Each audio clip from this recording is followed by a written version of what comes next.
Save English में आप सभी का हार्दिक स्वागत है। दोस्तों, किसी धार्मिक स्थल पर जाना या घर पर पूजा करना हमारी दैनिक दिनचर्या का हिस्सा होता है और किसी मंदिर में जाने या पूजा पाठ करने के समय कुछ ऐसी बातें या क्रियाएं होती हैं जिन्हें हम अक्सर करते हैं, जैसे हाथ जोड़ना, धूप जलाना, शीश झुकाना, प्रसाद चढ़ाना, लंगर करना आदि। इन बातों को इंग्लिश में कैसे कहा जाता है, यह भी अच्छी अंग्रेजी जानने के लिए जरूरी है। आज के वीडियो में हमने ऐसी ही बहुत सी बातों को समेटा है, इसलिए वीडियो को लास्ट तक जरूर देखिए और चैनल को अभी लाइक और सब्सक्राइब कर लीजिए ताकि आपका हमसे जुड़ाव बना रहे। तो चलिए शुरू करते हैं आज की learning.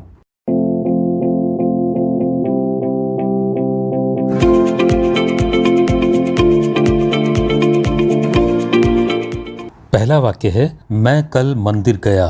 I went to the temple yesterday. I went to the temple yesterday.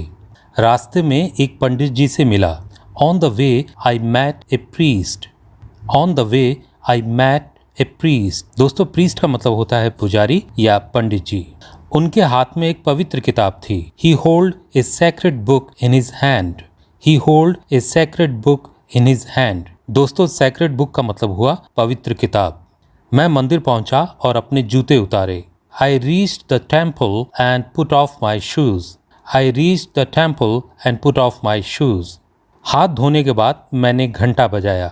After washing hands, I hit clapper of the bell. After washing hands, I hit clapper of the bell. दोस्तों, clapper का मतलब होता है लटकन जो घंटे में होती है और जिसको बजाने से घंटा बजता है। तो हमारा वाक्य हुआ, After washing hands, I hit clapper of the bell. मैंने हाथ जोड़कर माथा टेका। I paid obeisance with folded hands. I paid obeisance with folded hands. कुछ साधु संत भजन गा रहे थे। Some monks were chanting hymns. Some monks were chanting hymns. दोस्तों, monks का मतलब होता है साधु संत और hymns होता है भजन। मैंने अगरबत्ती और धूप जलाई और धूपदानी में रखी। I burnt incense stick and incense and put in the censer. I burnt incense stick and incense and put in the censer. दोस्तों, censer का मतलब होता है धूपदानी। अगरबत्ती को हम इंसेंस स्टिक और धूप को इंसेंस कहते हैं। मैंने प्रसाद चढ़ाया। I offered holy communion. Holy communion का मतलब हुआ प्रसाद और ऑफर का मतलब होता है चढ़ाना या भेंट करना। मैंने भगवान राम और सभी देवी देवताओं की परिक्रमा की। I went round Lord Ram and all the deities. I went round Lord Ram and all the deities. मैं आस्तिक हूँ और मूर्ति पूजक हूँ। I am theist and pagan. I am theist and pagan. यद्यपि कुछ लोग नास्तिक होते हैं। Although some people are atheist. Although some people are atheist. पंडित जी ने मुझे मोली बांधी और एक माला दी। The priest tied a strand of cotton and gave a rosary. दोस्तों, a strand of cotton का मतलब होता है मोली और रोजरी कहते हैं फेरने वाली माला। तो हमारा वाक्य हुआ, The priest tied a strand of cotton and gave a rosary. मैंने एक कोने में माला फेरी। I counted beads of the rosary in a corner. I counted beads of the rosary in a corner. दोस्तों, बीड्स का मतलब होता है मनके जो कि माला में होते हैं। माला फेरते वक्त हम उन मनकों को गिनते हैं, इसलिए count beads of the rosary का मतलब होता है माला फेरना। इसीलिए हमने वाक्य बनाया, I counted beads of the rosary in a corner. कुछ भक्त शंख बजा रहे थे। Some deities were blowing conch. Some deities were blowing conch. दोस्तों, कॉन्च का मतलब होता है शंख। मैंने मंदिर में 5 दिए जलाए।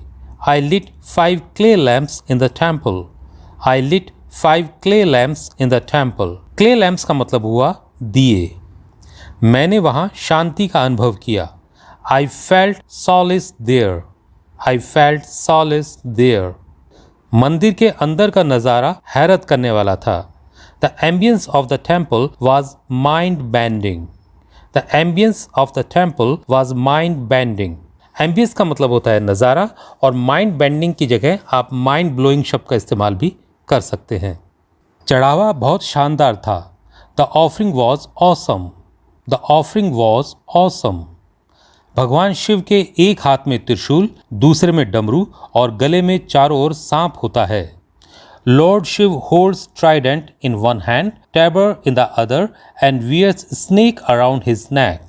Lord Shiv holds trident in one hand, tabor in the other, and wears snake around in his neck. कुछ लोग धार्मिक उपदेशों का पाठ कर रहे थे. Some people were reciting holy sermons. Some people were reciting holy sermons. Holy sermons का अर्थ हुआ धार्मिक उपदेश. सभी मूर्ति पूजा के समर्थक थे. All were the supporters of idolatry. All were the supporters of idolatry. हमने वहाँ लंगर लगाया. We started a community kitchen there. We started a community kitchen there. दोस्तों, स्टार्ट एक कम्युनिटी किचन का मतलब होता है लंगर शुरू करना.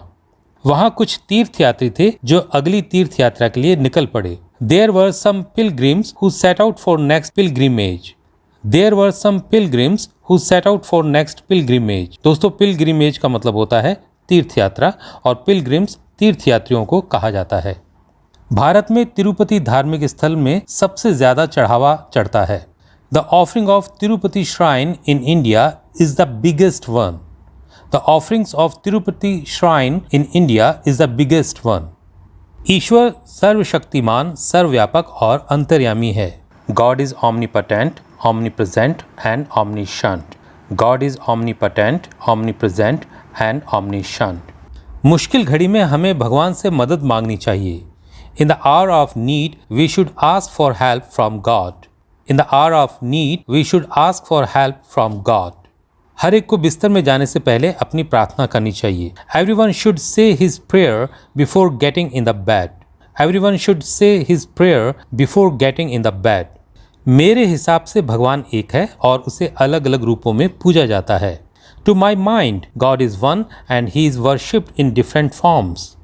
To my mind, God is one and he is worshipped in different forms. उसने हिंदू धर्म अपना लिया है. He has converted to Hinduism. He has converted to Hinduism. दोस्तों, धर्म परिवर्तन को कन्वर्ट करना कहते हैं. भगवान ना करे तुम कभी दुख भोगो. God forbid you may ever suffer. God forbid you may ever suffer. भगवान ना करे को God forbid कहा जाता है. इसी प्रकार भगवान के लिए उसके पापों को माफ कर दो. For the sake of God, forgive his sins. For the sake of God, forgive his sins. भगवान की लीला अपरंपार है. दोस्तों, इसको इंग्लिश में कहते हैं mark the ways of Providence. Mark the ways of Providence. भगवान के घर देर है, अंधेर नहीं. God's mill grinds slow but sure. God's mill grinds slow but sure. भगवान उनकी सहायता करते हैं जो अपनी सहायता स्वयं करते हैं. God helps those who help themselves. God helps those who help themselves. दोस्तों, मुझे उम्मीद है आपको आज का वीडियो लेक्चर पसंद आया होगा. अगर पसंद आया हो तो लाइक करिएगा, शेयर करिएगा, साथ ही कमेंट में जरूर बताइएगा आपको वीडियो लेक्चर कैसा लगा. अगर आप इस चैनल पर नए हैं तो इस चैनल को सब्सक्राइब जरूर करिए और सब्सक्राइब के बगल में घंटी के निशान पर भी क्लिक करिएगा ताकि कोई वीडियो लेक्चर आप मिस ना करें. Thank you for watching. मिलते हैं अगले वीडियो में. Take care.